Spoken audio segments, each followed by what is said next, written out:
Claude Fable 5.1. No launch date, no leaked spec sheet, no pricing page, and it's already forced two rival labs to change their plans. So I went through the reports on OpenAI's GPT-6 rebuild, xAI's Grok 4.5 positioning, and everything Anthropic has actually shipped and said about Fable 5 to date, because that's the only honest way to project what comes next. And here's the twist. This is a what will be video about a model with zero leaked numbers. Which sounds like a weakness. It's actually the entire story. Anthropic is setting the pace for the whole industry from a position where nobody outside the company knows a single confirmed spec. That's not hype. That's leverage. And it's worth understanding exactly what kind. This video is about what will be in Claude Fable 5.1, Anthropic's next update to Fable 5, still undated as of this recording. I'm going to walk through the one fact about this model that isn't speculation. The specs we can project with real confidence based on Fable 5's actual track record, the ones that are pure educated guessing, and the precedent from Fable 5's own first month that should shape how you expect this launch to actually go. We'll start with the part that's already confirmed, because it's stranger than anything a leak could tell you. The fact that isn't a leak. Here's what's actually confirmed, and it doesn't come from Anthropic at all. Reports say OpenAI scrapped an internal 4 trillion parameter GPT-6 base, codenamed SPUD, and restarted training from scratch, specifically because it wasn't projected to beat Claude Fable 5.1. Not Fable 5, the model that's already shipped and already benchmarked. Fable 5.1, a model with no announced date, no published specs, nothing on a pricing page anywhere.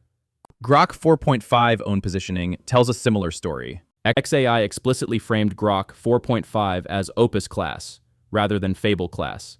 A company quietly conceding, at launch, that its newest model isn't built to compete with Anthropic's current flagship, let alone the one that hasn't shipped yet. Sit with that for a second. Two separate labs are reportedly making 9-figure and reputational decisions around a model they cannot see. That's not a leak about Fable 5.1 specs. It's a leak about Fable 5.1 gravity. And gravity, unlike a benchmark score, doesn't need a spec sheet to be real. Keep that distinction in your back pocket, because everything else in this video builds on it. Why Grok 4.5 and GPT-6 actually believe this. It's worth being specific about why two rival labs are taking Fable 5.1 seriously as a target, rather than just asserting that they are. Grok 4.5 launched scoring 64.7% on SWE-Bench Pro, a real, independently measured number, and a genuinely competitive one. But Fable 5, the model that's already shipped, scored 80.3% on the same benchmark. That's not a rounding gap. It's the difference between strong contender and the model everyone else gets compared against. And that gap alone explains why xAI reached for a cheaper, faster positioning instead of trying to outspec Anthropic outright. GPT-6's situation is more dramatic. Reports say OpenAI's internal SPUD base, roughly 4 trillion parameters, itself an enormous, expensive model, was scrapped specifically because it wasn't projected to clear a Fable 5.1 benchmark set that doesn't exist yet in public form. That's a lab throwing away a finished, functioning model because of a number it's guessing at, not a number it can see. When the two most aggressive challengers in the field are both making decisions on that basis, it's a meaningfully stronger signal than either company's own marketing about itself. What we can project with real confidence. Here's where we get into actual projection. Clearly labeled as projection, not sourcing. Fable 5 launched with a 1 million token context window, 128,000 token output limit, and pricing at $10 per million input tokens and $50 per million output. Double Opus 4.85 and 25, but roughly 70% cheaper than GPT 5.5 Pro at launch. Anthropic has shown a clear pattern across its last several releases of point upgrades extending context and output ceilings incrementally rather than doubling them outright. So a Fable 5.1 context window meaningfully larger than 1 million tokens, though almost certainly short of the 2 million Gemini 3.5 Pro is reportedly targeting, is a reasonable, medium confidence bet. Call that an educated projection, not a leak. On capability, the safer bet isn't a bigger number. It's a narrower gap between what Fable 5 promises and what it actually delivers. Fable 5's biggest documented weakness wasn't raw capability. It was the classifier system silently rerouting ordinary queries to the weaker Opus 4.8, badly enough that users nicknamed the model Fable 5. Anthropic has already said publicly that those safeguards are provisional and being actively tuned. A point release explicitly aimed at tightening classifier accuracy, rather than chasing a bigger benchmark number, would be the single most useful thing Anthropic could ship, and it lines up with how the company has talked about the problem so far. Medium confidence, built on Anthropic's own stated direction, not a leak. There's also a reasonable case for Fable 5.1, building out the persistent memory feature Fable 5 introduced, the ability to write notes to itself across sessions, which in one internal test let it perform 3 times better than Opus 4.8 on a long horizon task. That feature launched narrow and experimental. A point release extending it more broadly, so the model retains useful context across separate projects rather than just within a single long session, is exactly the kind of incremental, low-risk expansion a 5.1 release is built for. Same confidence level as the classifier prediction, grounded in a real, already shipped feature, not invented from nothing. What we're genuinely guessing at. Now the lower confidence territory, and we're not going to dress this up as anything more solid than it is. Pricing. It's plausible Fable 5.1 launches at the same 10 and 50 rate as Fable 5, given Anthropic's pattern of holding pricing steady across point releases so far. But that's a pattern-based guess, not a confirmed number, and it could easily land higher if the compute cost behind it justifies it. Treat any specific dollar figure you see attached to Fable 5.1 before Anthropic publishes one as somebody's guess wearing a headline. Whether Mythos 5 Access, the unrestricted sibling model currently limited to vetted government and cybersecurity partners under Project Glasswing, widens alongside a 5.1 release is close to a coin flip based on public information. Anthropic has said the biology and security categories are being tuned toward more permissive defaults over time, but over time and with the next point release are not the same claim, and conflating them would be exactly the kind of speculation this channel doesn't do. And launch timing. There is genuinely no reliable signal here at all. Not weeks, not months, nothing.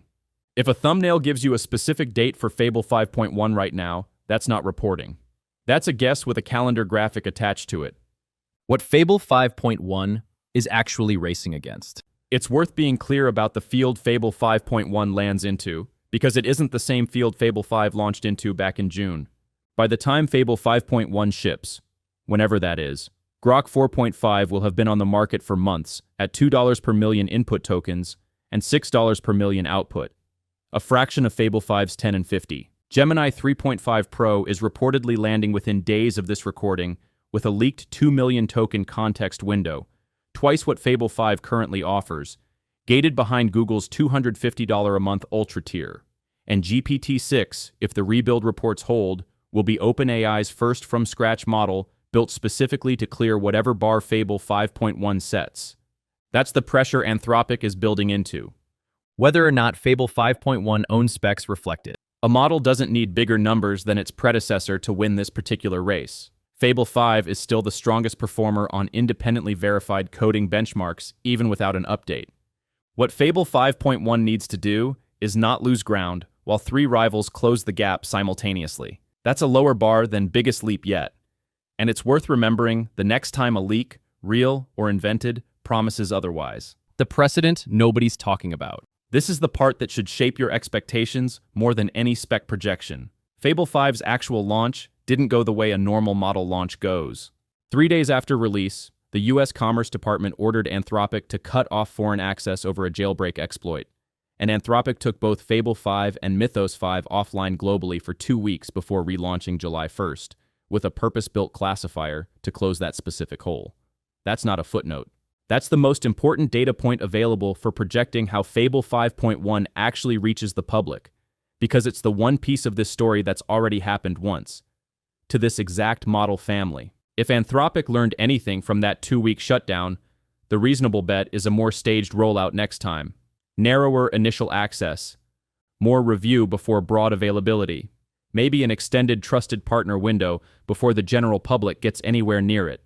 To be clear, that doesn't mean Fable 5.1 is unsafe or that another shutdown is coming. It means the receipts from Fable 5's own first month suggest Anthropic now has a reason to move more carefully with whatever comes next, and more carefully and faster to the public tend to pull in opposite directions. The limitations nobody's putting in the thumbnail. Let's be completely honest about what this video is and isn't. Because a what will be script that doesn't say this plainly is just fan fiction with better sourcing on the surrounding context. There is no leak for Fable 5.1 itself. Not a parameter count, not a benchmark screenshot, not a pricing sheet circulating among partners the way Gemini 3.5 Pro's numbers have been. Everything specific to this model in this video is pattern-based projection from Fable 5's track record and Anthropic's public statements, clearly labeled as such, but projection all the same. There's no independent evaluator involved anywhere in this story yet, because there's no product for artificial analysis or anyone else to test. Every claim about Fable 5.1, quotes, eventual strength, rests on Fable 5's already verified numbers, not on anything specific to its successor. And we don't actually know that Fable 5.1 is close. Reference point across this week's coverage means other labs are talking about it and planning around it. It doesn't mean Anthropic has confirmed a release window is near. Companies get built around rumors of competitors' unreleased products all the time. That pressure is real even when the timeline underneath it isn't. The verdict. So, what will Fable 5.1 actually be? Technically, we can't verify a single spec, because nothing has leaked. Every number in this video beyond Fable 5's existing, shipped specs is a labeled guess, and it'll stay that way until Anthropic actually says something. Strategically, though, the story already checked out before we projected a single number. Two rival labs are reportedly restructuring 9-figure decisions around a model neither of them has seen. That's the split worth remembering. The model hasn't shipped. The pressure already has. Technically, unproven, and it'll stay that way until there's an actual announcement. Strategically, Anthropic is already winning a race most of the field hasn't publicly admitted it's running. The moment Fable 5.1 gets an actual date, we'll be back with the real numbers instead of projected ones, held to exactly the same standard as everything in this video. Subscribe if you want that video the day it drops, instead of a week after everyone else's reaction content. And drop a comment with your own guess at the one spec you think Anthropic changes most from Fable 5 to 5.1.